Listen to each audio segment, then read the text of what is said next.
एक बार कैलाश पर्वत पर, जहां भगवान शिव और माता पार्वती निवास करते थे, वहां एक शांत और पवित्र वातावरण था।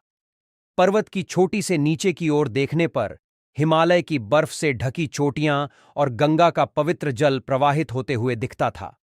उस दिन माता पार्वती का मन कुछ अशांत था। उन्होंने भगवान शिव से पूछा, स्वामी, आपने मुझे कई कथाएं सुनाई हैं, जिनसे मैंने बहुत ज्ञान प्राप्त किया है। लेकिन आज मैं आपसे एक विशेष प्रश्न पूछना चाहती हूं। क्या आप मुझे ऐसी कोई कथा सुना सकते हैं जो गृह कलह को दूर कर जीवन में सुख, शांति और समृद्धि लाए?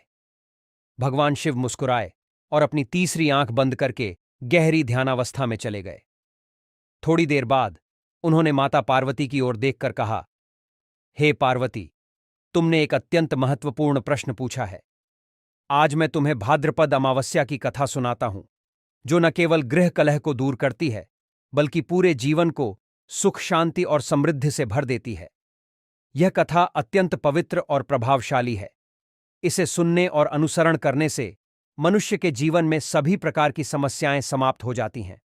भगवान शिव ने कथा की शुरुआत करते हुए कहा, प्राचीन समय की बात है।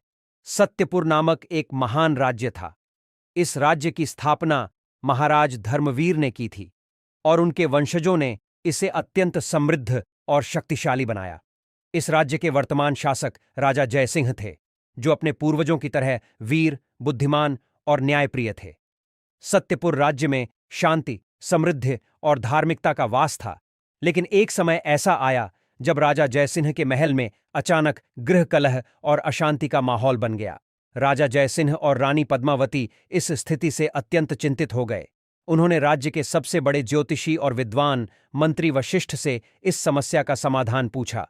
मंत्री वशिष्ठ ने राजा को भाद्रपद अमावस्या के दिन एक विशेष पूजा और कथा का आयोजन करने का सुझाव दिया। उन्होंने कहा, भाद्रपद अमावस्या का दिन अत्यंत शुभ होता है। इस दिन गाय की पूजा करना, उसे हरा चारा, गुड़ और केले खिलाना और इस दिन की कथा सुनना गृह कलह और अशांति को दूर कर सकता है। भगवान शिव ने माता पार्वती को समझाया कि इस कथा का महत्व केवल राजा जयसिंह और उनके राज्य तक ही सीमित नहीं था, बल्कि यह कथा हर उस व्यक्ति के लिए लाभकारी है जो गृह कलह, अशांति और अन्य समस्याओं से जूझ रहा हो। भगवान शिव ने आगे कहा, बहुत समय पहले उत्तर दिशा में एक विशाल और संपन्न राज्य हुआ करता था, जिसे सत्यपुर कहा जाता था। इस राज्य की स्थापना महाराज धर्मवीर ने की थी, जो न केवल एक पराक्रमी योद्धा थे, बल्कि एक धर्मनिष्ठ और न्यायप्रिय शासक भी थे। उन्होंने अपने राज्य की सीमाओं का विस्तार किया और इसे समृद्धि की ऊंचाइयों तक पहुंचाया। महाराज धर्मवीर के शासनकाल में सत्यपुर में शांति, समृद्धि और न्याय का वास था। राज्य की राजधानी धर्मपुर थी, जो अपने भव्य मंदिरों, सुंदर उद्यानों और मजबूत किलों के लिए प्रसिद्ध थी। धर्मवीर के बाद उनके पुत्र वसुंधर ने राज्य की बागडोर संभाली। वसुंधर एक कुशल शासक थे, जिन्होंने अपने पिता की नीतियों का पालन करते हुए राज्य को और अधिक समृद्ध बनाया। उन्होंने कृषि और व्यापार को बढ़ावा दिया, जिससे राज्य की आर्थिक स्थिति मजबूत हुई। उनके शासनकाल में राज्य में कला, संगीत और साहित्य का भी खूब विकास हुआ। भगवान शिव ने बताया, वसुंधर के बाद उनके पुत्र जयसिंह ने सत्यपुर का सिंहासन संभाला। जयसिंह अपने पूर्वजों की तरह ही वीर, बुद्धिमान और धर्मनिष्ठ थे। उनका व्यक्तित्व तेजस्वी था और उनकी न्यायप्रियता की चर्चा दूर दूर तक फैली हुई थी। उन्होंने अपने राज्य के लोगों के कल्याण के लिए कई योजनाओं की शुरुआत की और राज्य में सुख, शांति और समृद्धि बनाए रखी। जयसिंह का मानना था कि राजा का कर्तव्य केवल राज्य की रक्षा करना ही नहीं, बल्कि उसकी प्रजा के जीवन को सुखमय और समृद्ध बनाना भी है। जयसिंह की रानी पद्मावती भी उतनी ही धर्मनिष्ठ और सौम्य स्वभाव की थीं। वे राज्य के धार्मिक अनुष्ठानों और त्योहारों में गहरी रुचि रखती थीं। रानी पद्मावती ने राज्य की महिलाओं के कल्याण के लिए कई योजनाएं बनाईं और उन्हें शिक्षा और स्वास्थ्य के क्षेत्र में आगे बढ़ाया। महल के अंदर रानी का जीवन तुलसी पूजा और ध्यान में बीतता था। लेकिन पिछले कुछ समय से महल में एक अनजानी अशांति का माहौल बन गया था। रानी इस स्थिति से बहुत चिंतित थीं और इस बारे में राजा से बात करने का निर्णय लिया। भगवान शिव ने आगे कहा, रानी पद्मावती ने राजा जयसिंह से कहा, महाराज, पिछले कुछ समय से मुझे महल में एक अजीब सी अशांति महसूस हो रही है। ऐसा लगता है जैसे कोई अदृश्य शक्ति हमारे परिवार में कलह और अशांति फैला रही है। मैंने हर संभव पूजा अर्चना की है, लेकिन कुछ भी काम नहीं आ रहा। राजा जयसिंह ने रानी की बातों को गंभीरता से लिया और राज्य के सबसे बड़े ज्योतिषी और विद्वान मंत्री वशिष्ठ को बुलाया।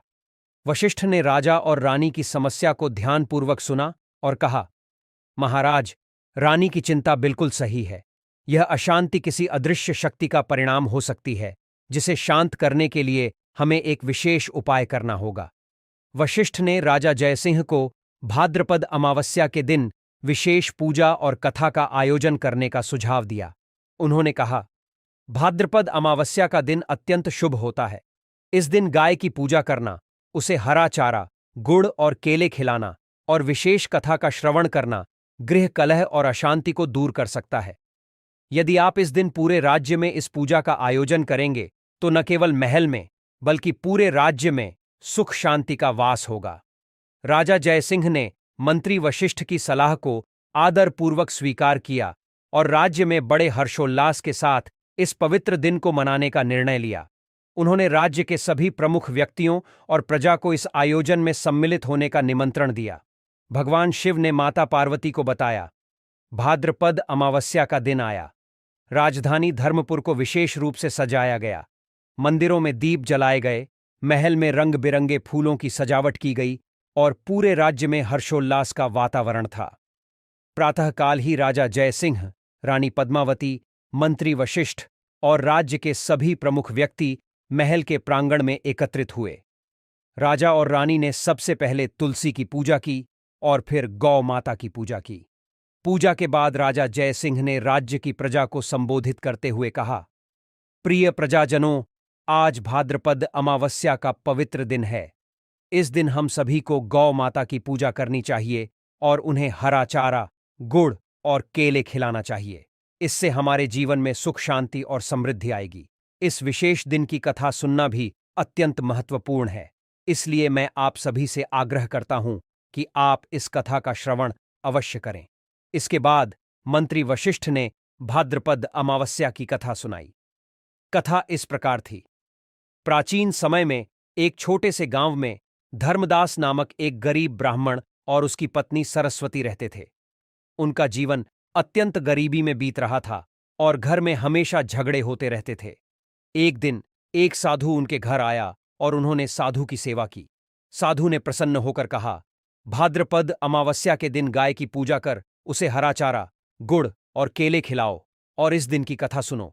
ऐसा करने से तुम्हारे घर में सुख शांति का वास होगा। धर्मदास और सरस्वती ने साधु की सलाह मानी और भाद्रपद अमावस्या के दिन गाय की पूजा की, उसे हरा चारा, गुड़ और केले खिलाए और कथा का श्रवण किया। इसके बाद उनके घर में गृह कलह समाप्त हो गया और सुख शांति और समृद्धि का वास हो गया। राजा जयसिंह, रानी पद्मावती और राज्य की प्रजा ने इस कथा से प्रेरणा ली और अपने जीवन में धार्मिकता, श्रद्धा और सच्चाई का पालन करते हुए राज्य को एक आदर्श राज्य के रूप में स्थापित किया। सत्यपुर राज्य में इस कथा की गूंज सदियों तक बनी रही और यह कथा आज भी लोगों के जीवन में एक मार्गदर्शक के रूप में कार्य करती है। इस विस्तृत कथा का समापन करते हुए मंत्री वशिष्ठ ने कहा, यह कथा हमें यह सिखाती है कि जीवन में कठिनाइयां और अशांति का सामना करने के लिए हमें धर्म और आध्यात्मिकता का सहारा लेना चाहिए। जब हम सच्चे मन से भगवान की पूजा करते हैं और उनके प्रति श्रद्धा रखते हैं तो हमारे जीवन में सुख, शांति और समृद्धि का वास होता है। राजा जयसिंह, रानी पद्मावती और राज्य की प्रजा ने इस कथा से प्रेरणा ली और अपने जीवन में धार्मिकता, श्रद्धा और सच्चाई का पालन करते हुए राज्य को एक आदर्श राज्य के रूप में स्थापित किया। सत्यपुर राज्य में इस कथा की गूंज सदियों तक बनी रही और यह कथा आज भी लोगों के जीवन में एक मार्गदर्शक के रूप में कार्य करती है। इस प्रकार यह कथा भगवान शिव द्वारा माता पार्वती को सुनाई गई, जिसमें भाद्रपद अमावस्या की पूजा, गौ माता की महिमा और गृह कलह को दूर करने के उपायों का विस्तृत वर्णन है। यह कथा जीवन में सुख शांति और समृद्धि की प्राप्ति का मार्गदर्शन करती है।